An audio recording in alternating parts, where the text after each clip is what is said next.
Здравейте и добре дошли в канала. Днес продължаваме с Силви работата по X-Vito и по-точно пристъпване към една от най-приятните части, сглобяването на мотора и след това естествено самото каране. Като цяло за момента сме подготвили частите за мотора, абсолютно разглобен, боядисани, прахово.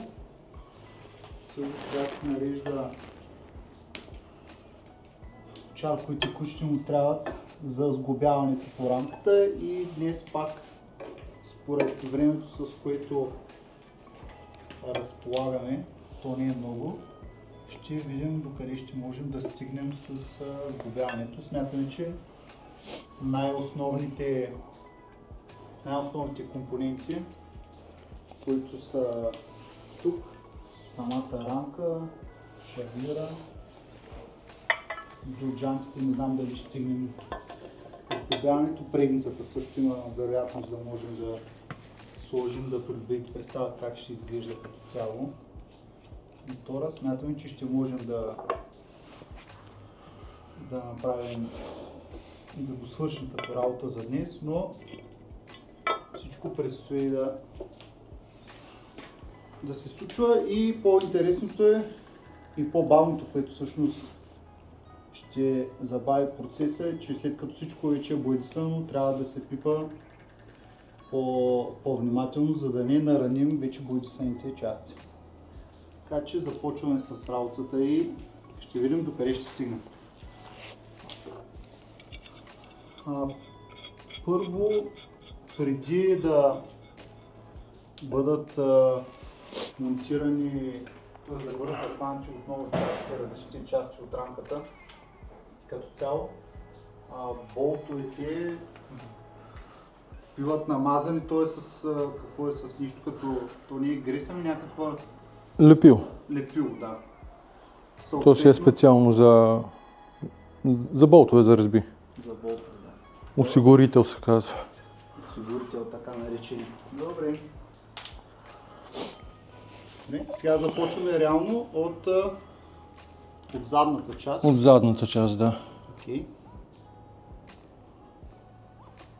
А то идеята на това предполагаме, освен нали, че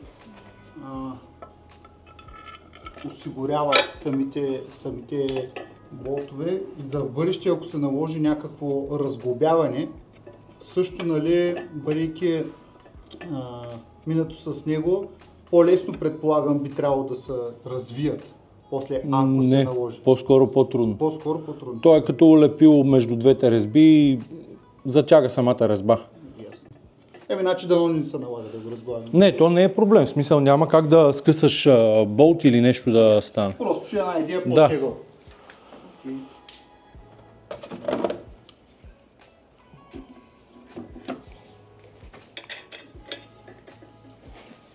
Виждате как се получи двигателя. Решихме да е изцяло черен, само тези ребра са полирани. Имахме дебат за надписа, дали да не е в цвета на резервоара или също и той да е полиран, но в крайна сметка, за сега поне, решихме да остане черен, като останалата част от двигателя. Съответно и от тази страна пак ребрата са полирани и съответно и надписа от тази страна също в момента е черен. Не съм сигурен дали ще остане така в крайния си вариант, но за момента е това. Предницата, колите са полирани, това е оригиналният цвят. Не са анодирани или някаква промяна направена, просто са обслужени, не са полирани, както вече казах.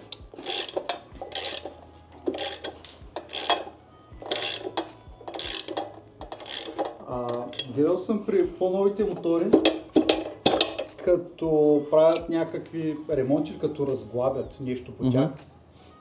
по-скоро по компонентите, които са по двигателя, ползват специални ключове за и съответно... Да, динамометрични. Динамометрични, да.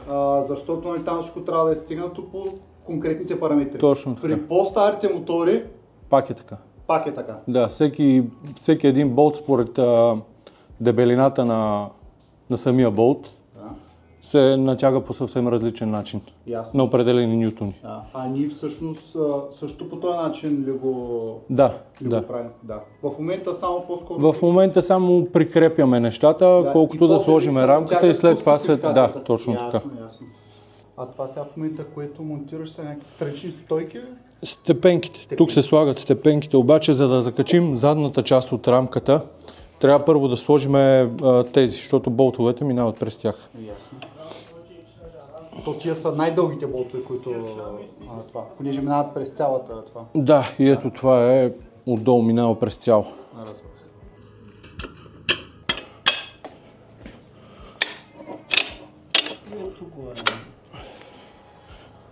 Така.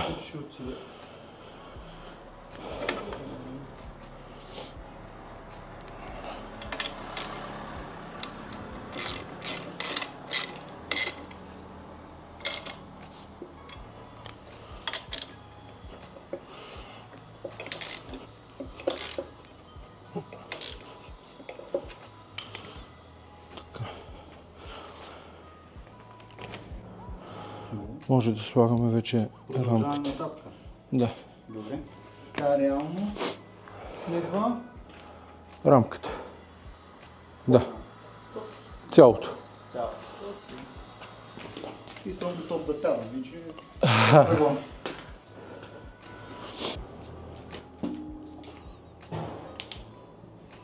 Сега вече идва чалома с... Сега вече е теглата част. Теглата част, да не драскаме. Ще трябва да помагам с нищо? Не, мисля, че ще се оправя.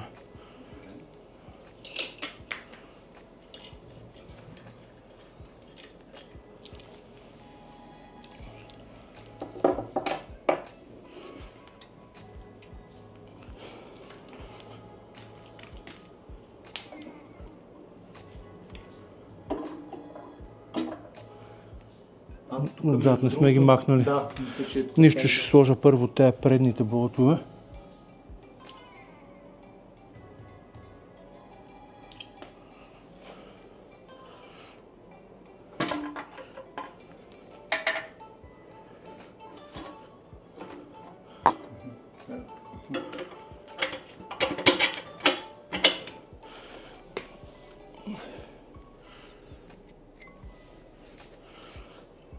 После ще можеш да гледате? Да, сега ще я дигна нагоре и...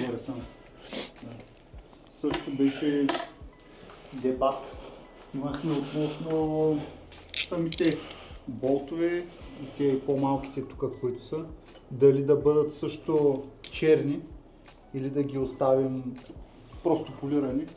В крайна сметка, както виждате, решихме да са полирани, защото решихме, че ако всичко, абсолютно всичко е черно,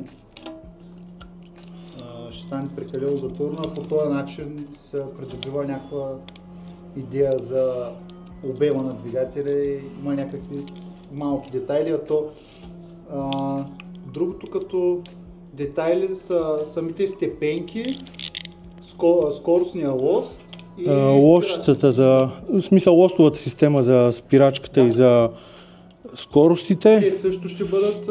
Те са пак такива полирани, генерацията ще е такава, рипсовете отстрани. А генерацията тук ли е? Да. Да. Тя ми е едно от най-любимите неща, само като гледах докато я правиш Силви. Тя още не е завършена на цяло, но не остава много. Да.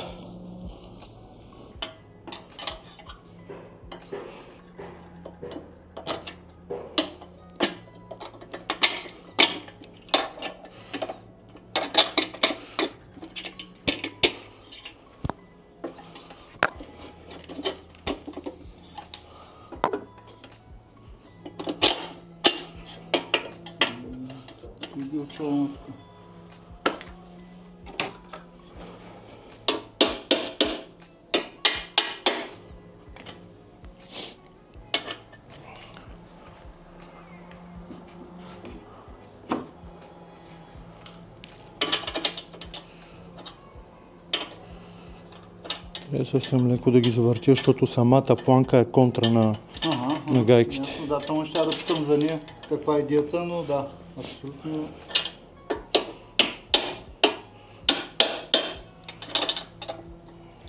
Трябва да се напълня още малко. Те май тези бяха най-тегавите болтове, които защото са заедно двата. Един не влезе.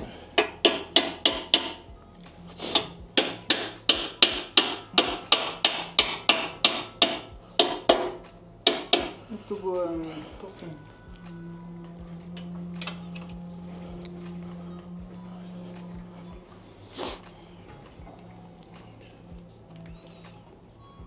А тук като радиус на завиване.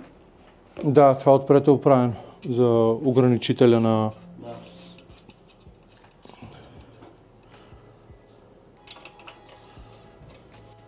Точка ограничителя и съответно. Ясно. А иначе като цяло... Не, че е нарочно направено, просто така трябва да е. Да, в смисъл, няма как да ти удари резервуар. И съответно пълен ляв и пълен десен са с еднакъв радиус. Не да не можеш да заебаш едната, това повече, другата по-малко. Окей, добре. Сега предполагам, продължаваме с... Предните болтове отпред трябва да затегна. Предните отпред, добре. И продължаваме с задния шарнир. След това следва и задния шарнир.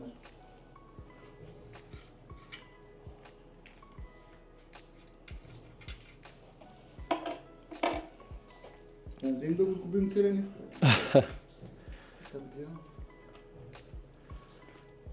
А на X-Vito в момента рамката към двигателя по този начин се захваща и съответно, нали, видяхме как се разглабя и съответно как се сглабя. А да кажем, на BMW-то, на Kato 1100, там е по-тигава. Не, там пак е подобно, по-скоро на Хондата е по-тегава. На Хондата е по-тегава. Да, защото на BMW-то пак рамката се слага отгоре на двигателя, докато на CB-то влиза странично и е много кофти. Да. То се слага двигателя долу на земята, наклонен на една страна и върху него се налага рамката. И се захваща и съответно се обръща рамката с двигателя. Да, заедно с двигателя. И можеш да си хванал всичко, да не се изхузи двигателя върху... Да не отраска рамката и така нататък. Това тук е номера на двигателя. На двигателя, да. А номера на рамата къде? Тук отпред. Върху него също има там също тиксо и не сме го махнали, сега ще го махнем. Да. Защото после като сложим коловете става малко по-трудно. Да. Как регистрация, пререгистрация и така нататък трябва да се вижда. Да. То предварително е почистено. Да, виждам, че... С теленачетка, така че самия номер да се вижда максимално добре. Максимално добре.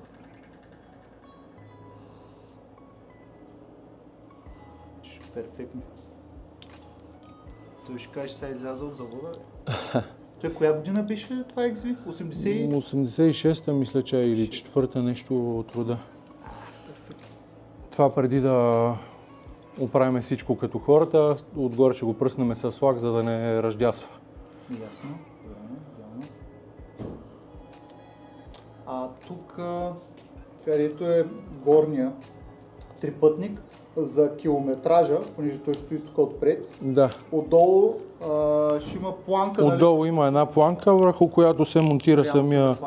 Като основа му служи един. Да. Тя по какъв начин се захваща за трипътника? Монтира се или просто? Болтира се на... Има болтове за нея. Да, на тая резба и е тук долу в другата дупка. И то де факто идва насам и тук ти остава място за самия... Да си легне километраж. Да, да си легне километраж. Окей. Почна да мяза нищо. Ще заприлича на мотор. Все още един час да го поставя. А мотора чисто като тегло, имаш ли представа колко сме намалили?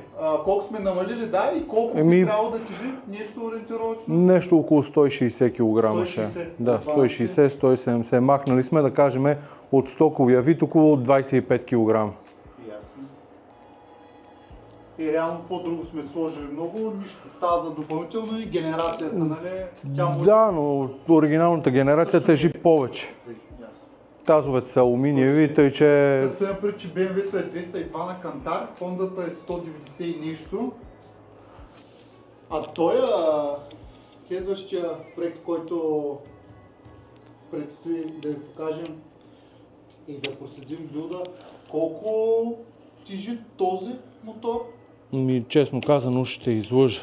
То е R65 беше станал. Да, R65. Че вече забравих колко станаха моторите. Да. Ще е интересно после,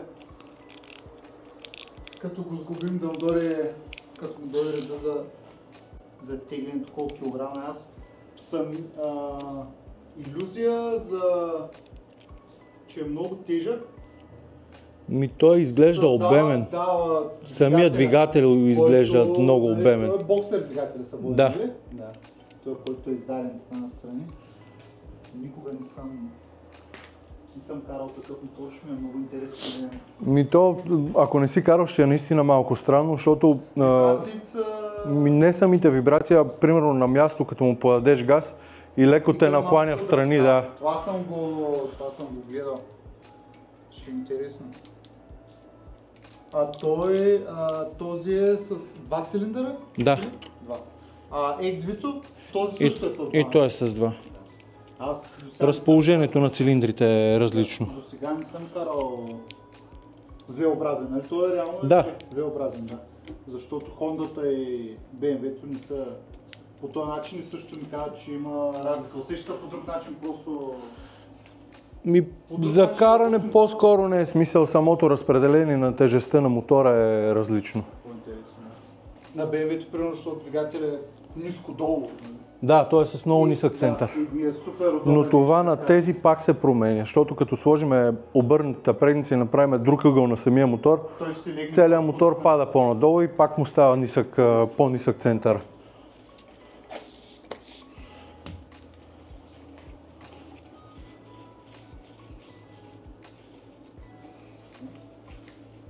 Ти сега подготвяш трипътниците за коловете. За коловете, да.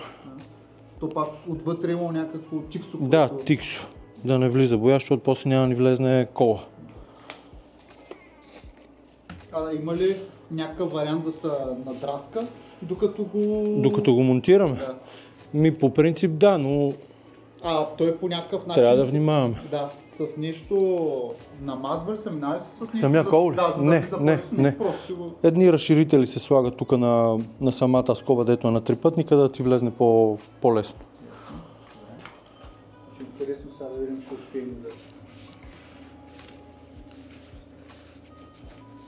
да усерим предниците или няма да успеем. Предполагам, щом го прави Силви, няма да успеем. Съм аз гаранция. Да се надяваме. Че тези, които анодират, всеки ден ще имат по 1 леве, 10 леве, 10 като успея да видим.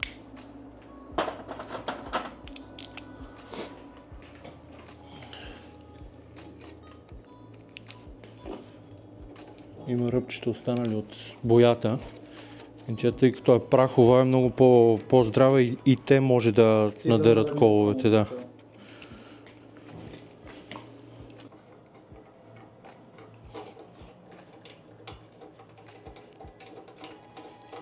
Те болтове ще ги сменим и те ще са... Ще ги сменим? Да, и те ще са бели. Okay. Но след това ще се сменят един по един. Те са боядисани, защото всичко като е било на боя, да не влезне по разбите боя. Да. Знайки, че ще се сменят, те просто не са ги обикрили. Да. Добре. Така. И сега вече следва да пробваме да сложим...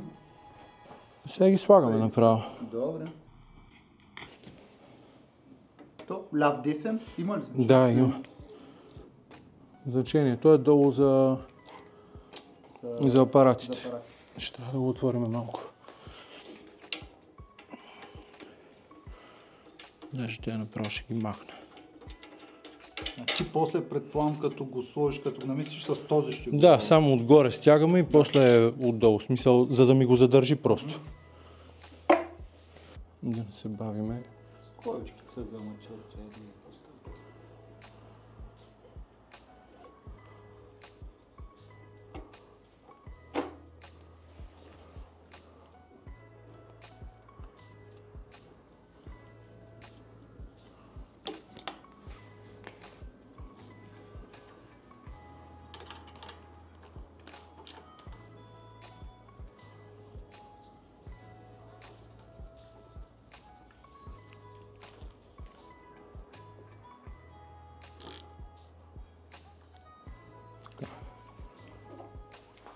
сложим за всеки случай поне единия долу.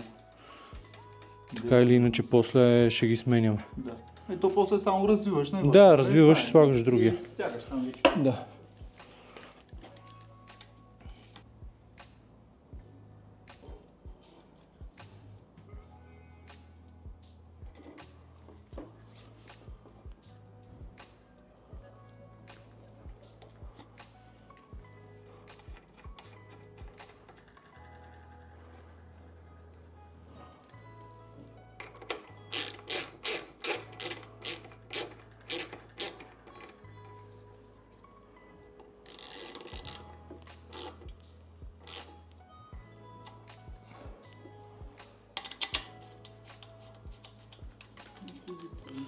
То.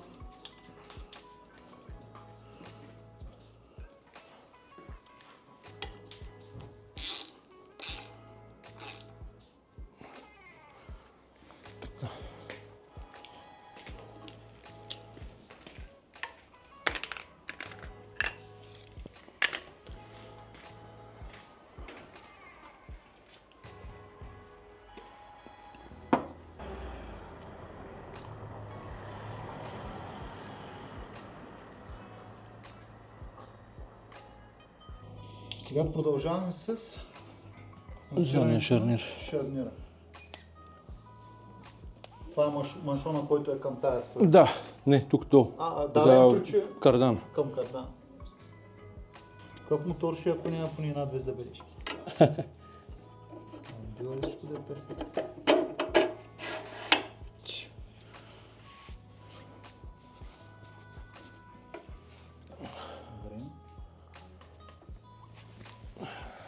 Сложи само моста тук за амортисьора, да не се чуда после къде е.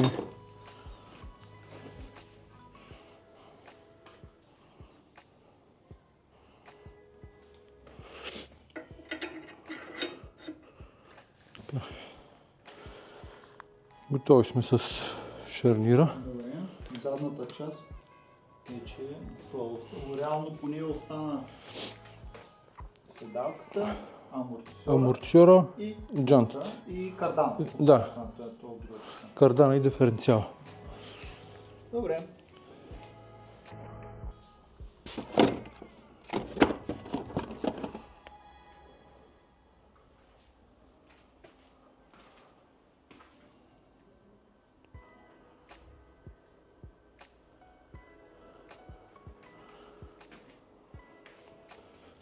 Бих направил една гайка за тука. Сега нещо не мога да я намеря. Знаеш, че си я направил, обаче... Да, ама нещо не мога да я намеря. Направих я, защото нямах такъв размер ключ да развия оста. И си направих такова приспособление. Надявам се. Да. В принцип, като не ти трябва. Тогава... Най-вероятно тогава ще излезе.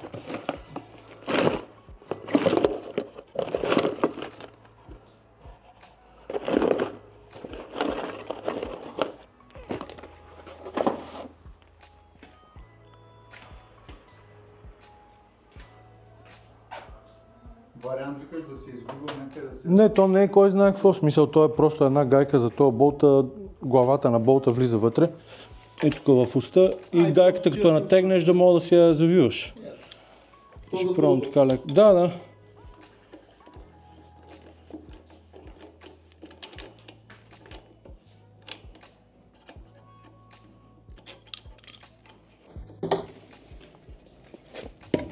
Хора започва да придобива вида, който по принцип трябва да е. Сега кажа, 60% изгубено, стават само задния таз да се сложи, съответно джантите, ела, таблото и тези неща, които са малко по... Като цяло, довършителните неща, да. По-големите неща са това. Това беше за днес. Като цяло съм доста щастлив как се оформя проекта. Естествено, колко съм щастлив, ще проличи като го видим в готовото му състояние. Силви каза, че по-яко екзи в България няма да е. Не знам, ще видим накрая кой ще ме псува, кой не, така нататък. Благодаря за вниманието, ще се видим вече в следващия клип, където трябва да е в готово състояние и да видим Аджеба толкова труд и усилия дали съобщи на вятъра или реално. Абе Силви дали се разбира от работа ни? Той ще се проверил. Нататък аз съм ясен, че нищо не разбирам, само карам. Чао, хубав ден, бъдете живи и здрави!